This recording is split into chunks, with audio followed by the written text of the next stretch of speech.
Hello, I'm Prerna Sandilya, and I've been joined by Becket Adams. He's a program director of the National Journalism Center, a columnist for The Hill, National Review, and Washington Examiner. Welcome, Becket. Thanks for having me. Let's get right into it. Now we're heading very close to the elections, and it's just less than 2 weeks left. And we get a lot of polls that suggest that Kamala Harris is doing really well with white women, whereas Donald Trump is doing really well with black men. So, what do you take of these polls, and what do you think where these candidates stand in terms of their chances of winning this election? First things first, one thing I learned from the 2016 presidential election is never get too comfortable with your predictions. Anything can happen. There's a very famous cliche that it all comes down to voting, but cliches exist for a reason, and it really does come down to voting. Right now, the polls are not great for Kamala Harris. I would say the wind is more or less out of her sails. She was sort of coasting on this idea of a joy campaign.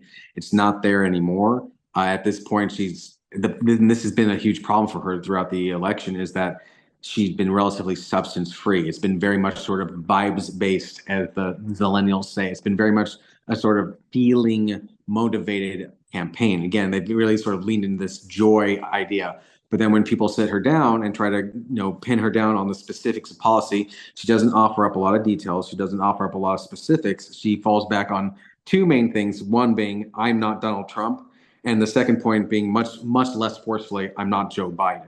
And that's not really something people can rally around. You got to give voters something to vote for, not simply something to vote against. Again, I think we saw that in 2016. Hillary Clinton's big failing, in my eyes, I covered her campaign in that year, is that she did not really give voters something to vote for. She merely gave them something to vote against. And as we know now, that didn't really work. So the polls, and this is the other thing too, polling has been, I would say, disastrously bad for at least the last 20 years. This is not tied to any one party. It's not, oh, polling's bad for Republicans or polling's bad for Democrats. It's been bad for several decades at this point, and it's been very unpredictable. So people will say one thing and then the outcome will be different. One thing we saw again in 2016, and I think we saw very big in 2020, is the issue of voters being shy about wanting to admit who they're going to vote for. So 2004, 2008, people were probably a little more open about saying, I'm going to vote for Senator John McCain, or I'm going to vote for Senator Barack Obama. 2016,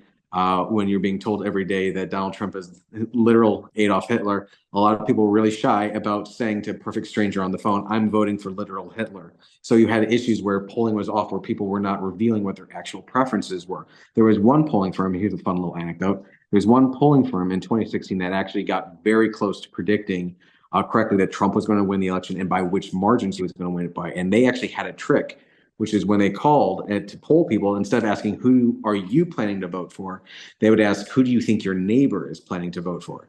And everyone felt comfortable answering that question. And so naturally, they got much better answers. That was called the Trafalgar Group. That was the name of that organization. So all this is going back to the main question about polls. Shows Harris is flipping with black voters, and that she's doing well with white suburban women, and Trump is actually picking up the black vote far more than any recent Republican candidate. And I think this goes to a very sort of simple but nebulous idea that I think a lot of campaigns miss, which is people vote for policies and they also vote for personalities. So if you can offer one of those or both of them, you'll be solid. If you're light on both, so Harris is light on substance, and in terms of personality, I think we got a good example of that last night at the Al Smith dinner, which is a very popular charitable Right. event that happens during presidential years. People come together. It's kind of a roast. They poke fun. She skipped it. And that's the sort of thing that voters see, and it looks a little lame, a little weak. And then on top of that is the fact that people can't really tell you what does she actually stand for or support. But I Um, think she did send a video out, right, saying that, She did, but yeah. that's not nobody has ever done that before. And if you watch the video, it wasn't in the spirit of the dinner. The dinner is a roast where they get together like Hmm. Barack Obama and Mitt Romney. Actually, it was very funny. They kind of poke fun at each other. There's a little teeth or a little bit of sting to some of the jokes. The jokes are pretty well written. Everyone has a good Hmm. time. People are up on a dais. There's alcohol. Everyone's drinking, having a good time. She sent in this pre-recorded video with a character from like 2005 from Saturday Night Live. That wasn't funny, by the way, when I was the target demographic in Yeah. 2005, and I didn't think it was funny then, and it's not really funny in 2024. It's kind of stale. They didn't really tell jokes. They Right. told political talking points, so it wasn't even the spirit of the dinner. So sending in the video, goes to the point where the personality, like what is Kamala's personality? I think Hmm. there's this one thing that she I think she should have leaned into, which is cooking. She loves cooking. She's great at cooking. If you watch any videos of her cooking, she's actually really relaxed and comfortable and personable. You don't see that on the campaign trail. You certainly don't see that in interviews. And that's on top Right. of the fact that there's not a lot of policy substance. So people vote for Mhm. a policy and personality. And right now she's a little lacking on that, which may explain what we're seeing in the polls. And just okay, right. And just talking about the the polls that says that Donald Trump is doing really well with black men, like you suggested.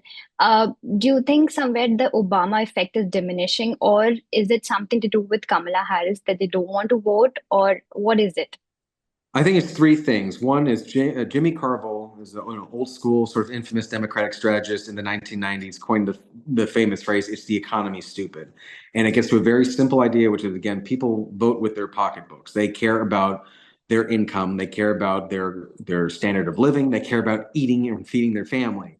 And Donald Trump, love him or hate him, when he was president, things were cheaper. Gas was cheaper, food was cheaper. People remember that. People know this new crew has come in on the Biden and Harris, and things are very expensive. Work is scarcer, jobs are scarcer, and things cost more. So again, Mhm. people vote with their pocketbook. It's the economy, stupid. That is probably goes a big way towards explaining the success Trump has had. The other thing too is you can say, is it about Barack Obama? Is it about Harris? I think Harris is a relative unknown. She was only in the Senate for 2 years before she became vice president. She became vice president after she failed hard out of the Democratic primary. She didn't even make it to the Iowa caucuses. And now she's a Democratic nominee without a single vote being cast for her in any traditional primary.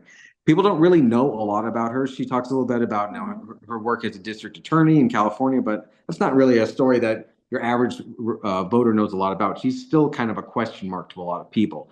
Donald Trump, Right. on the other hand, has been in the public eye since the 1970s. He's been on television, he's been in movies, he was part of professional wrestling. I mean, he's been all over the place. He's a known entity. People know what they're going to get with him. And then the third Mhm. thing, too, is about Barack Obama. And I think what appears to be his inability to rally the troops, for me, is the continuation of a theme, which is Barack Obama is very good at campaigning for Barack Obama and has always actually been pretty terrible at campaigning for other people. You look at how the Democratic Party performed under his administration, whether it was in the midterms or the other, the 2016 presidential election. He doesn't actually carry a lot of. There's not a lot of bite to his endorsements. It doesn't actually carry a lot of weight. People like him, but they are very much willing to take or say no thank you to the people he endorses and tries to foist on them. So they're Right. putting him out there on the campaign trail. I think that's either a net negative or it just won't do anything because again, people like him, but they don't care who he likes. And he's never in his very short, and that's the funny thing too, he was president for 8 years, but before that, senator for a half a term. He has a short political career. In his very short political career, he has a terrible batting average in terms of winning endorsements. People don't really care about his opinion. They like him, though. Right. Okay, so just talking about personalities and candidates, Kamala Harris's campaign team has been really negative about these third-party candidates, and especially talking about Jill Stein, where they released this video saying that voting for Jill Stein is like voting for Donald Trump. Do you think this is true? And where do you think is the two-party system going in America? And do you think voters should have more options in terms of candidates when they're voting?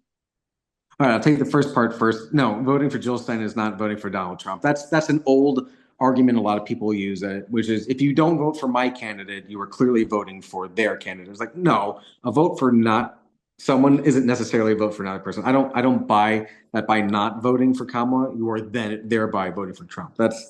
I think that's more of a sort of emotional blackmail, which has always annoyed me to a degree, especially somebody who hasn't voted since 2012, I guess. Oh, really? Why Oh so? yeah. Okay, that's a Oh no, different no. conversation, but No, no. Well, not that I've forgotten or I don't believe in voting. I love voting and I take it very seriously, which is why I haven't voted since 2012 because nobody has earned my vote. That's a different conversation.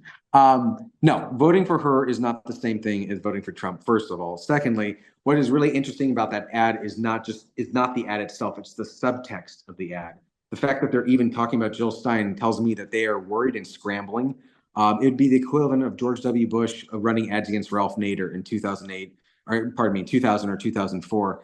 Ralph Nader is a non-entity. You don't worry about the guy who has no chance. The reason that they're going against Jill Stein is it tells me that they are seeing something in their internals that aren't available to the public. They're seeing something that is scaring them to the point where they're willing to spend time and, more importantly, campaign resources attacking a candidate who has no chance of doing it, maybe siphoning a little bit of the vote, but not really. It's not. We're not talking about. This isn't Ross Perot in the '90s. She's not going to split up the Democratic coalition and thereby hand Trump the nomination. What it tells me is that they are scrambling. This is panic mode, and they're throwing anything at the wall that may stick, including going after Jill Stein, which is, to me, it's not even punching down. It's punching sideways in the dark. So no, it's not voting for Donald Trump. The fact that they're going after her actually makes the Harris campaign look scared. And then in terms of the number of parties, I wish, so yeah, going back to the fact that I haven't voted since 2012, yeah, I would like another option because the two parties that are currently in power have not since 2012 earned my vote.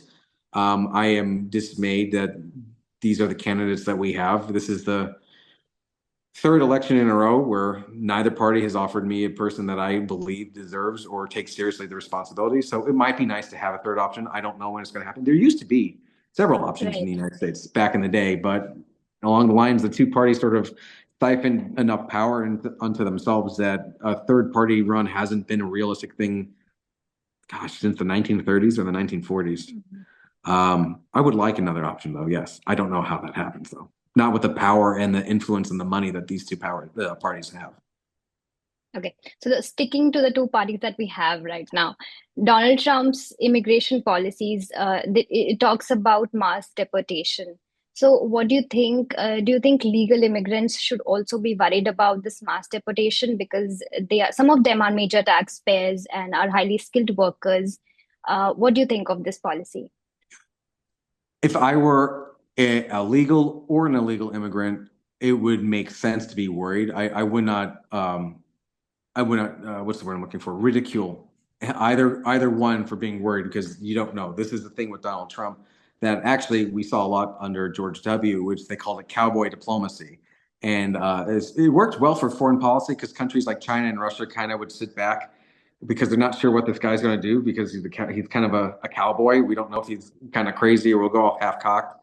Um, Trump is like that. It's a lot of sort of cowboy diplomacy where he says this. So if I'm illegal or a legal immigrant, kind of like, are you going to do this? Now, from my personal perspective, I think realistically it won't happen. It's first of all, it's a logistic nightmare. I don't think we have the manpower or the know-how to even do a mass. It's it's a continent-sized country with 350 million people, not counting the illegal immigrants. The idea that you're going to mobilize enough people to actually do mass deportations to me seems unrealistic, considering we can barely keep our bridges and roads in operating condition. The other thing too is he's going to run into all sorts of legal obstacles and a veritable network of legislators and lawmakers who will stand up and they will push back. It will go through the courts. It'll be held up, and it'll be like, look, he tried to do a lot of this sort of stuff in his first term, building a wall, making Mexico pay for it. He tried to do these increased bans for Muslim majority countries, and that all got tangled up in the court systems. You can go back and forth talking about whether or not those policies were correct or right, but the point is there is a way to protest these things and more or less stonewall them in this country. That's kind of a separate debate about whether or not that should be allowed to happen. But the idea of a mass, so my first point is I don't fault anyone for being nervous about it, especially if you are here as a legal immigrant or an illegal immigrant, because you don't know how serious this guy is being. But I think sort of just kind of maybe calm some fears realistically, from my understanding and from my experience, it's not going to happen. A, because logistically it would take, it'd be like the equivalent of mobilizing an entire military, except not even against a landmass or another opposing army. So I don't even know how that works. And the second thing is the court systems and the legal objections and challenges to it will essentially hold it up indefinitely. Mhm. So I wouldn't be worried about. I guess I would say don't be worried about it. You have a reason to be worried about it, but don't be worried about it. Um, that's the other thing too. We saw this during his first term. Is he says a lot of these things, but he doesn't follow through on them. Either it gets held Right. up, or he doesn't even attempt to follow through on it. Building a wall, like he didn't really push for that. He says it because it's something that resonates well. I mean, there's a significant portion of his base support that hears mass deportations and they get excited and they want to, yeah, we need to clean it up.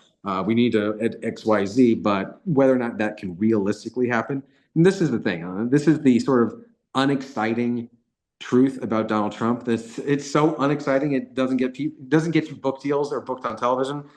He is I'm trying to think of, yeah, he is a would-be autocrat in a country that is designed explicitly to check would-be autocrats. It is a country that has a maze and a network of checks and balances that you can say something like, I'm going to do mass deportations, and you won't even get it off the ground because you will be checked and balanced either by the judiciary or by the legislative branch. Right. That is the thing where people talk about Donald Trump and fascism and dictatorships. It's not that easy in the United States. The people I do fear are the lawfare specialists, the people who know the law and know where all the corners and back roads and alleys are. Those are the people that I fear. Donald Trump is not one of those people. He is very much Okay. sort of bang his head against the door and see what happens. Hmm. So that's Right. kind of a winding answer to your question. Yeah. So now just talking about legal immigrants, and a lot of these people come from India, and and there has been a community, right, for over a couple of decades now, who have been majorly democratic leaning and democratic voters. But over some years, like we're seeing that Vivek Ramaswamy, Nikki Haley, Bobby Jindal, all these Indian descent Indian Americans are gaining a lot of I would say uh, popularity in terms of US politics. So, what do you think of this population? Do you think they've been, coming out of that stereotype where they were just considered to be some, nerd IT guys doing their own thing? And do you think this population holds any kind of, relevance in terms of US politics? Look, I mean, it's like any voting block or any specific group. If anyone wants to, work hard and tell the truth, they will find a receptive audience. In my very sort of limited experience with Desi communities, I've always been very sort of taken with how hardworking and sort of not just even hardworking, but the sort of striving for excellence. Like we don't just get 100%, we get 110%, and we're going to learn 5 different instruments. I've always been very sort of like, wow, that's like very sort of impressive, and that's and that I've seen some of that in members of the community who have gone on to be in politics, very sort of dedicated and very inspired and very excited and enthusiastic about the job of good legislation and good governance. So regardless of whether members of the community go Democratic or go Republican, they will find a receptive audience. And it's kind of the beauty of America is that at some point, if you offer an exciting message and you offer something that's exciting, people really don't care where you come from. Right. Um, some people may, but you're going to find that anywhere you go. But you can succeed so long as you have something to offer. It's a very not to sound cynical about it, but it's very sort of transactional culture. You offer me Right. something, I'll give you a vote. But yeah, to your point, it has been a much bigger representation in my lifetime. When I was a kid, I don't remember seeing many Indian Americans at all on the national stage. And to your point, we got Bobby Jindal, we got Nikki Haley, Vivek Ramaswamy, who's I still trip up trying to pronounce his name. I will learn it. But yeah, no, Okay. is they I think anyone will find an acceptive receptive audience, and I have seen an increase in participation from that community. So I mean I welcome it, and I think based on the sort of reception that just those 3 I've named have found in recent years that it will continue to grow. Now, moving on to UK. So I read this article this morning that said that UK government is sending, I think, over 100 of its labor representatives to some of the battleground states here in America to campaign for Kamala Harris. Do you think this is something that people call as election interference? And how do you think this is going to affect the US UK relationship if Donald Trump comes to power? I'm trying to think of G-rated polite things I can say because I find the story extremely annoying. This one thing that Europeans are extremely good at, it's offering unsolicited opinions, which is funny too when you hear Europeans talk about how arrogant and haughty they think Americans are, and then they will hold fake elections and send people over here to tell us how to do our elections. Um, Not very polite for people who depend on us for their national security. But then again, parasites are rarely polite to their hosts. No, I don't. I think it will backfire horribly. I can't imagine that some labor member with a name like Archibald is going to have much sway over people in the Poconos or other swing areas, say in North Carolina. People don't like being preached to or told how they should think. especially by people who have no skin in the game and who haven't been invited or asked. I Right. don't think it will damage long-term UK-US relationship. That is the very sort of cliches. It's a special relationship, and I mean, but it is though. The U.S. government and the UK government get along quite well, and the misguided arrogance of 100 Labor members isn't going to damage that. Um, Donald Trump may take it personally, and he may try to damage it, but the Senate, the House, Congress is not going to go to war with Parliament, nor will they fight on Trump's behalf, some grudge match or anything. And I mean, go to war figuratively, not literally. Um, but I think it's a terrible idea that invites ridicule, not just for the Labor members, but for the candidate the Labor members are ostensibly trying to support. It makes them look out of touch. It makes them look like they don't know what they're doing. Like you're importing a bunch of Labor members from Britain to tell me how to vote. And it's funny too because I believe the term they were using is they're going to come over here to inform Americans on how to quote get their house in order.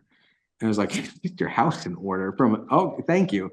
I mean, the British still eat like there's a war going on, so maybe you can get your house in order first. I'm Right. sorry, I find it very deeply annoying that anyone would come over here and tell me how to do my elections. Any more than I would come over there and tell them that, hey, maybe your king should have stayed with Diana instead of marrying his mistress. I mean, you do like that Oh conversation? my God. I mean, that I, would be I think rude, I wouldn't think it? Britishers, yeah, I think Britishers have this habit of, poking nose, and that's how the colonies were, developed. So I think, Yeah, no, they yeah, poked their nose over here a while ago. That didn't go so well. So we earned the yeah. right to tell them no, thank you. And then we re-earn Hmm. that right when we bailed them out of two world wars. So, just thank you. We apparently Right. know what we're doing better over here. Very irritating. I'm sorry. I Okay. love the British. I love the British, but I don't care for this. Yeah. Talking about Democrats and Kamala Harris, now this narrative came that, US is not ready for a woman leader or somebody who's going to be at the top of the pyramid. What do you think of this narrative? And do you think the situation which Hillary was back when she was campaigning against Donald Trump is same as what Harris is right now? That's something we've been talking about since 2016, which is it's Clinton didn't lose because she ran a bad campaign. She lost it because Americans are sexist. I don't believe in that narrative. I don't buy that narrative. The fact that Clinton was the nominee of her party, granted, there was a little bit of scale tipping that went on in the DNC. She got very close several times, by the way. That wasn't even her first time running for president. Um, she was an unimpressive candidate with an unimpressive campaign. And saying the same about Harris. I don't think Harris's chances of winning are very good. She does have a chance, but if she loses, I will not be surprised in the slightest. She is an unimpressive candidate running an unimpressive campaign. Generally speaking, in developed countries or even undeveloped countries, the first female leader of that country is usually a force to be reckoned with, a very impressive, very powerful, very decisive, well-spoken woman. It's Margaret Thatcher or Golda Meir. Kamala Harris is no Margaret Thatcher and she's no Golda Meir. I'm sorry. It's pretty obvious just from watching or even listening to the woman speak.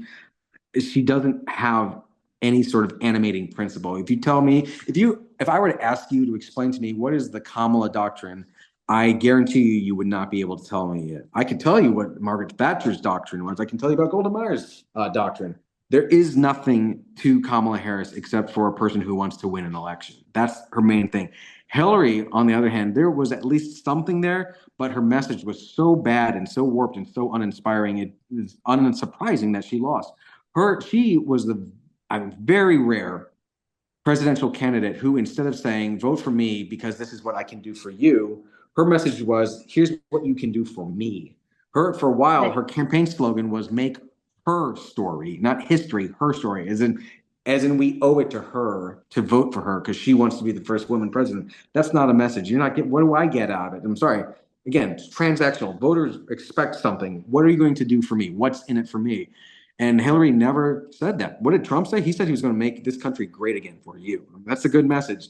Whether or not it's nonsense, whether or not he meant it, whether or not he followed through is one thing, but it's a good message. It's an easy message to Right. remember, and it resounded with people. Make her story. Oh, yeah, please, may I serve you, Madam Vice President or Madam Secretary? Like, you've been earning a paycheck off of my tax dollars for the better part of 30 years, and now you're asking for more from me. I'm sorry, that's not very inspiring.